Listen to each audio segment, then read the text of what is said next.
Welcome back, seedlings. Today we are going to be continuing with Dumb and Ditzy. It's going to be Chapter 7. I hope you enjoy. Chapter 7. Chapter 6. Diana Reed meets the enemy.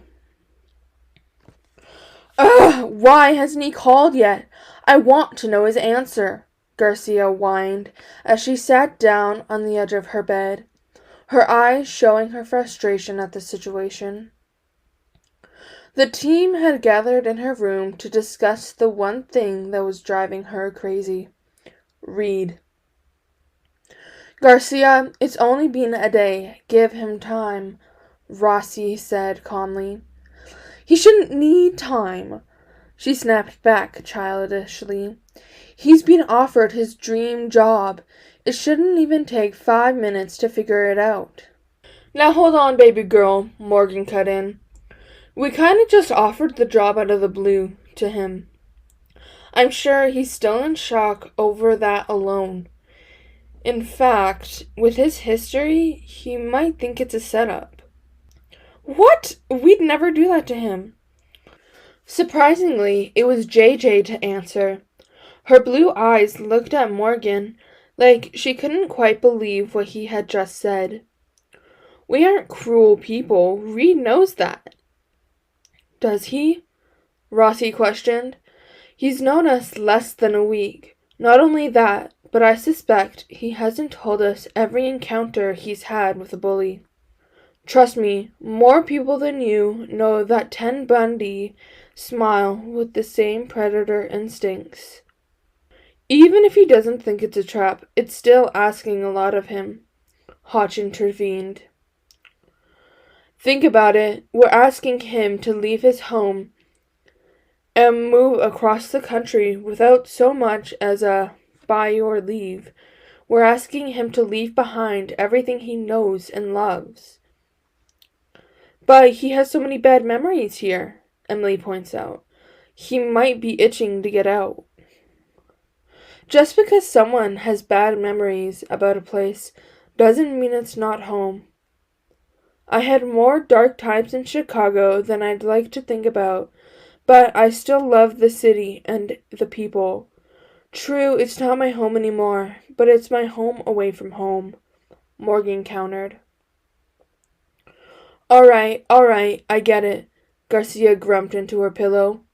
It's a harder choice than I thought, but I hate being stuck in limbo like this. That's because you're so used to having the answers at your fingertips, Morgan teased her with a handsome smile on his face. Well, I am the greatest tech goddess around. She winked, not the least bit modest about her skills. Excuse me, Rossi told the group as his phone began to buzz. He had never been one to talk on the phone around a crowd, so he left the room to have his conversation in private. I wonder who called him, Emily asked aloud, the question on everyone's mind. Maybe it's one of his 3 ex-wives wanting more money, Morgan joked. Nah, he didn't look annoyed enough for it to be something like that, Garcia dismissed with a wave of her hand. Oh! Maybe a groupie snagged his number and has been phone worshipping him. He didn't look that happy, JJ laughed. It's probably someone from Quantico or one of his publishers, she finished, and Emily made a noise of agreement. What do you think, Hotch? Morgan asked, curious to hear the answer. I think it's not our business, came the ever Hotch-like response. Oh, come on, boss man. You're not the least bit curious? Garcia waggled her eyebrows, trying to coax a response out of the stoic man. It's not our job to poke into people's personal lives. Actually, that is my job, Garcia shot back with a Cheshire grin. Morgan busted out laughing, and both JJ and Emily wore sly smiles that said, She got you there."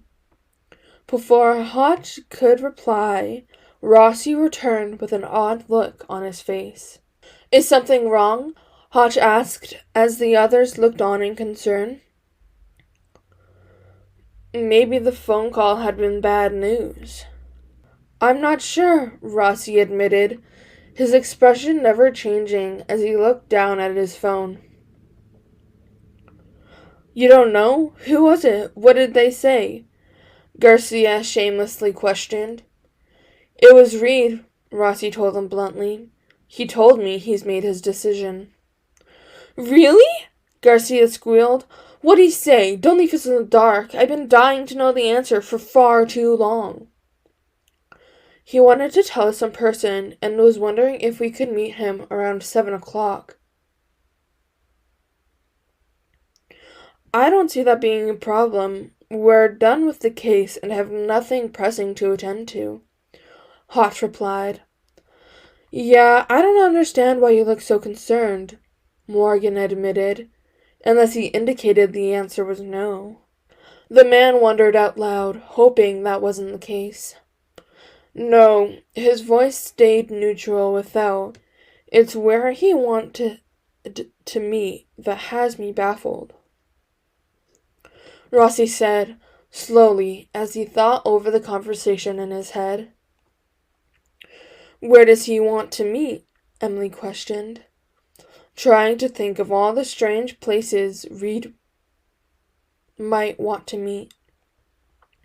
"A library, maybe?"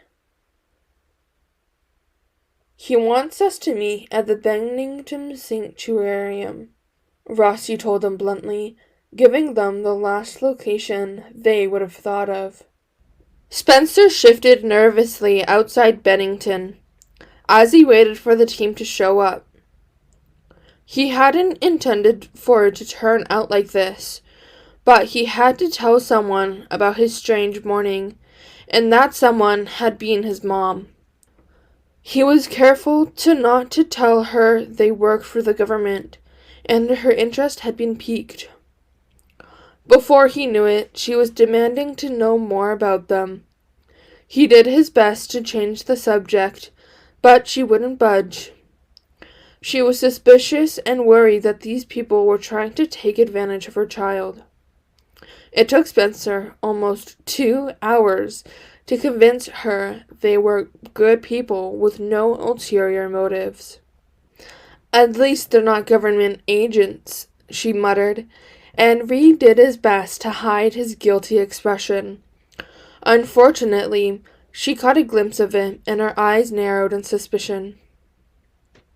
"Spencer," she trailed off in a warning tone. He squeaked. They work for their government, but they don't spy on people." She hadn't taken that well. Dr. Norman almost had her sedated, but Spencer had managed to calm her down. "While I'm glad you finally came clean to someone, did it really have to be the government? You know I don't trust them, Spencer. Why are you even bringing this up to me?" she asked him, anger clear in her voice. "Because I want your approval," he said softly, after a moment of quiet, in a nervous voice that made her heart break a little, and her anger leave as quickly as it came. "Oh, baby," she said soothingly, rubbing his hands more for her comfort than his. "I may not like the idea of you working for the government, but if that is what you want to do, do it, and don't ever regret it." "Really?" he asked, floored by her response. "You're not disappointed, or ashamed, or—" "Silly boy," she flicked his forehead to get his attention. "While I'm honored that you want my approval, it's your life, not mine, yours," she told him resolutely. "You spent years taking care of me and making sure we stayed afloat. You tried to please everyone. Well, baby, I think it's time you start doing what you wanted. Like I said, it's your life, Spencer. You can do whatever you want with it. So make sure you live a brilliant one. If not for yourself, then do it for me. I want to know you're happy." She ended, a wise smile gracing her face. "Mom," he trailed off, his emotions leaving him choked for words. "There's only one thing I want," Diana said. "What's that?" "I want to talk to these people," she told him, the look in her eyes making it clear she wasn't taking no for an answer. That's how he found himself calling up Rossi and asking for the team to meet him here. The man on the other end seemed a little confused about the location, but confirmed they'd be there at 7. Reed, in his nervous state, began to babble off directions before Rossi assured him they would be able to find the place with a GPS in their vehicles. He already informed Dr. Norman that his mother would be meeting some people tonight. The man didn't like it, but Spencer begged until even his mother became annoyed and snapped that she could handle a few strangers. He paced back and forth on the sidewalk as panic whispers flooded through him, filling him with dread. He disliked disclosing such personal information to strangers, but if he was going to work for them, he concluded they had the right to know that he might be at risk. What if they retract the offer? The question seized him like a heart attack. Technically, they couldn't do that, what with it being discrimination and all. But the job wasn't exactly on paper, and really, who would want a potential crazy on their team? He had spent all day yesterday going over how the team would affect him, but it was only now that he realized he would also be affecting them. Would the risk of being schizophrenic outweigh the fact that he's a genius? Before he could work himself into a truly spectacular frenzy of nerves, a familiar voice called out to him in joy. "Sugar Man!" Garcia yelled, practically running on her heels to meet him before stopping dead from shock. What? She tried to form her question, but was too horrified to finish. "Is something wrong?" he asked her in a worried tone. Was there something on his face? "Damn, pretty boy, did you raid some grandpa's closet?" Morgan asked, taking in the sweater vest and khaki slacks. The boy's hair was slicked back with gel, and he had on huge horn-rimmed glasses, a completely different image from the suave one they were used to. "What? Oh, my clothing," he chuckled slightly, realizing that's why he was getting weird looks from everyone. "I'm more comfortable in these clothes, but they didn't fit with the act," he admitted sheepishly. "Oh, no," Garcia said firmly, walking up to him. "If your answer is yes, actually, even if it's no, I would not accept this," she exclaimed, wildly poking his chest to emphasize her irritation. "Excuse me?" he blurted out. "This is a travesty," she told him fiercely, tugging on his shirt. "You, my darling genius, are too yummy to hide behind such dreads. Lord, it's like Dr. Jekyll and Hyde in fashion form." I'm sorry?" he offered out tentatively. "How about we talk fashion later?" Morgan cut in, feeling pity for Reed, who was receiving outraged looks from all the ladies. "Frankly, I'm more curious about your answer and why you picked here for a meeting place." "Oh, I thought it over, and my answer is yes," he told them with a slight smile, wincing at Garcia's high-pitched shriek of joy and the bone-crushing hug she dragged him into as Emily ruffled his hair and JJ patted his back. But But there's something I need to tell you, he gasped out as he was released from the text's steel grip of love. By all means, speak, Rossi said with a grand gesture. The thing is, he told the man about his mom and about the schizophrenia she suffered from. He admitted to his own fear of developing it himself. He even went into depth on how the disease worked until Hotch stopped him.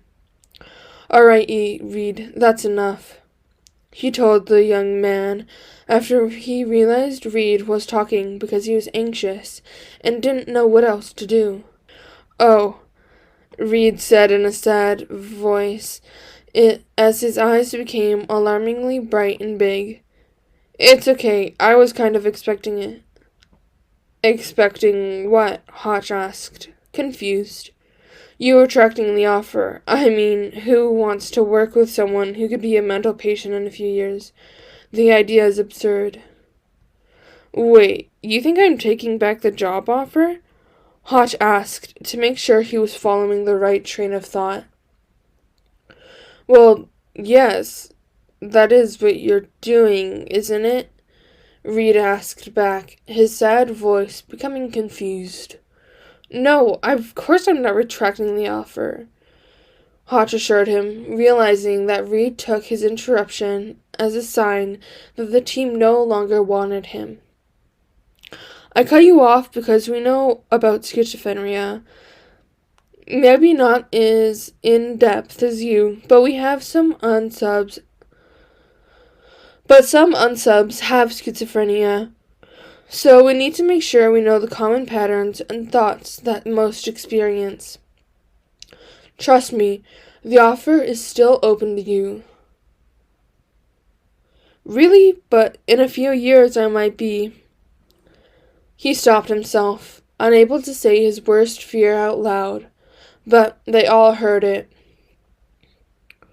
Trust me, darling, you're even worth it, even if you do have questionable taste in clothes. Garcia teased him in an effort to cheer him up. Yeah, besides, pretty boy, we know enough about the disease to know you'd be showing signs about now, and you're not, are you? Morgan asked. No, Reed admitted. Then don't worry about it, Emily laughed. And if you do somehow end up like that, we won't leave you, she promised him, her dark eyes full of kindness. Is that why you wanted to meet here? To reinforce the idea of where you might end up to us? Rossi spoke up, taking in the building. No. Actually, this is where my mom is being taken care of, Reed explained. I told her about you guys and the job offer. I felt she had the right to know what was happening. And, she wants to meet all of you, if you don't mind. He ended quickly, eyes on the floor, convinced their answer would be a resounding no. Okay, let's go, Morgan said casually, walking towards the entrance door. To meet the woman who bore and raised the most adorable man in Nevada? You bet I'm there. I want an autograph, Garcia gushed. If it's your mom we're meeting, I'm in. She's bound to have some interesting stories about you. Maybe she could give me some tips. I have a little one myself. I don't think he'll be a genius, though. JJ chuckled as she gently led a shocked Reed towards the door that everyone was gravitating to. There's no shame in being normal, he told her quietly.